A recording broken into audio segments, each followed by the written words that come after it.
Download करें जनमत Haryana app. किसानों से जुड़े 3 बिलों के समर्थन में सोनीपत जिले के गोहाना में किसानों ने 2000 के करीब ट्रैक्टरों के काफिले के साथ ट्रैक्टर यात्रा निकाली।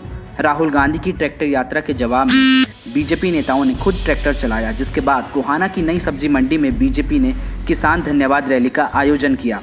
ये रैली कई मामलों में अनोखी रही, क्योंकि इसमें ना मंच पर कोई कुर्सी थी, ना दर्शक दीर्घा में ही कुर्सी लगी थी। किसान रैली में पहुंचे किसान अपने ट्रैक्टरों पर सवार थे, तो वहीं रैली में आए नेता मंच पर नहीं बल्कि दरी पर बैठे थे। किसानों का स्वागत करने के लिए बीजेपी के प्रदेश अध्यक्ष ओम प्रकाश धनखड़ के अलावा कृषि मंत्री जेपी दलाल और बीजेपी के जिला अध्यक्ष मोहन लाल कौशिक, सांसद रमेश कौशिक, प्रदेश सरकार में चेयरमैन सोमवीर सांगवान समेत कई और नेता मौजूद रहे। कार्यक्रम में ट्रैक्टर पर सवार होकर पहुंचे ओम प्रकाश धनखड़ ने सबसे पहले ट्रैक्टर का पूजन किया और किसानों को संदेश दिया। मंच से किसान को संबोधित करते हुए बीजेपी नेता ने कांग्रेस के नेताओं को खूब खरी खोटी सुनाई और किसानों को बरगलाने का आरोप लगाया। कृषि मंत्री जेपी दलाल ने कांग्रेस पर वार करते हुए कहा कि जनता 2 बार लगातार इनको जवाब दे चुकी है और फिर भी ये अपनी घटिया हरकतों से बाज नहीं आ रहे। कभी चीन की भाषा बोलकर देश को भड़का रही कांग्रेस और अब 3 अध्यादेशों को लेकर किसानों की आज़ादी छीनना चाहती है। कांग्रेस को किसानों को बहकाने से पहले इन अध्यादेशों को अच्छे से पढ़ लेना चाहिए। कांग्रेस का जो षड्यंत्र था किसानों को बदनाम करने का, गोहाना के आसपास के किसानों ने उसका जवाब दिया है। पिछले कुछ दिन से किसान भाई हमारे से मिलते रहे और उन्होंने इच्छा जाहिर की कि कांग्रेस जो ये प्रचार कर रही है कि 3 अध्यादेश 3 बिल के विरोध में है कांग्रेस, हम ये कार्यक्रम करना चाहते हैं। और कांग्रेस के नेता सेना का मनोबल गिराने की कोशिश करते हैं, चीन की भाषा बोलते हैं। और मुझे तो ये भी पूरा शक है कि ये आंदोलन जो है कांग्रेस चलाना चाहती है किसानों के नाम पे, किसानों को बदनाम करने के लिए, इसमें कहीं न कहीं चीन का भी हाथ लगता है। चीन का भी सारा अव्यवस्था फैला के भारत के लोकतंत्र को कमजोर करने की चाल है।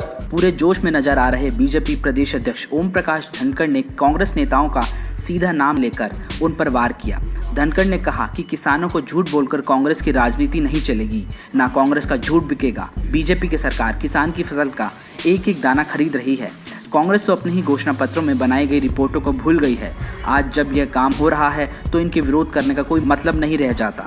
झूठा माहौल बनाने में लगी कांग्रेस कभी मंडियों के बंद होने के नाम पर, कभी एमएसपी खत्म होने के नाम पर किसानों को डरा रही है। बीजेपी सरकार में ना मंडी बंद होगी और ना ही एमएसपी।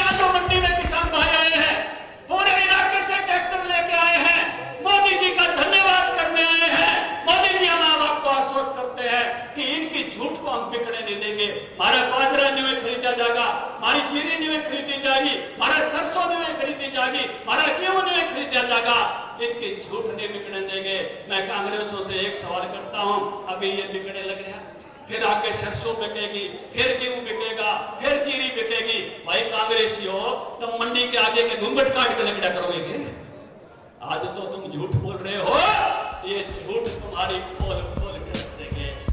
धनखड़ ने कहा कि ये लोग किसानों को पीछे रखना चाहते हैं। किसानों को इनके बहकावे में नहीं आना चाहिए।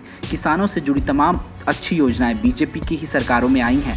धनखड़ ने पूर्व सीएम भूपेंद्र सिंह हुड्डा का सीधा नाम लेकर हमला बोलते हुए कहा कि इसी गोहाना में 2013 में हुड्डा ने एक रैली की थी, जिसमें किसानों को 10,000 रुपये मुआवजा देने की घोषणा की थी। लेकिन ये सिर्फ घोषणा ही थी, लेकिन हमने उस घोषणा से भी ज्यादा प्रति एकड़ मुआवजा किसानों को दिया। राहुल गांधी की ट्रैक्टर यात्रा पर बरसते हुए कहा कि उनको रॉबर्ट वाड्रा को भी साथ लाना चाहिए था, हमारी जमीन वापिस ही कर जाते। भूपेंद्र सिंह हुड्डा ने कहा, किसान भाइयों मैं तुम्हारा मुआवजा 10,000 रुपये 1 किले का कर दूंगा।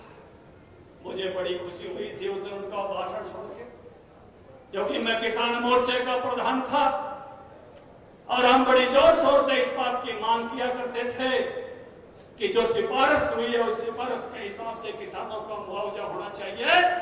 और जब सरकार बदली और मेरे को कृषि मंत्री बनाया, मैंने अफसरों से सबसे पहले जाके ये कहा कि वो फाइल ले आओ, इसमें 10,000 रुपए 1 किले का मुआवजा भूपेंद्र सिंह हुड्डा ने किया है।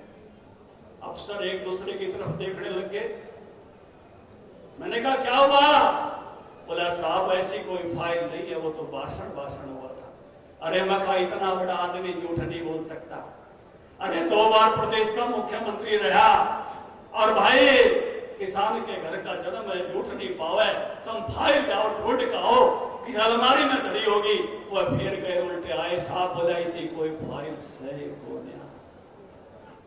मेरा बड़ा झटका लगा। आपके बीच में जो बात कहते हैं वो डंके की चोट पे कहते हैं, ऑन रिकॉर्ड कहते हैं इन्होंने जमीनें दी थी, इसलिए राहुल आया।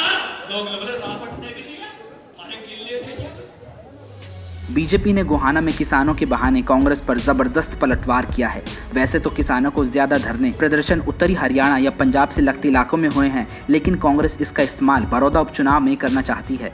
इसी को ध्यान में रखते हुए बीजेपी ने गोहाना में किसानों को साथ लेकर संदेश दे दिया है। किसान बाहुल्य बड़ौदा हलके में होने वाले उपचुनाव में बीजेपी के संदेश का क्या असर रहेगा, इसके लिए थोड़ा इंतजार करना होगा। ब्यूरो रिपोर्ट, जनमत हरियाणा।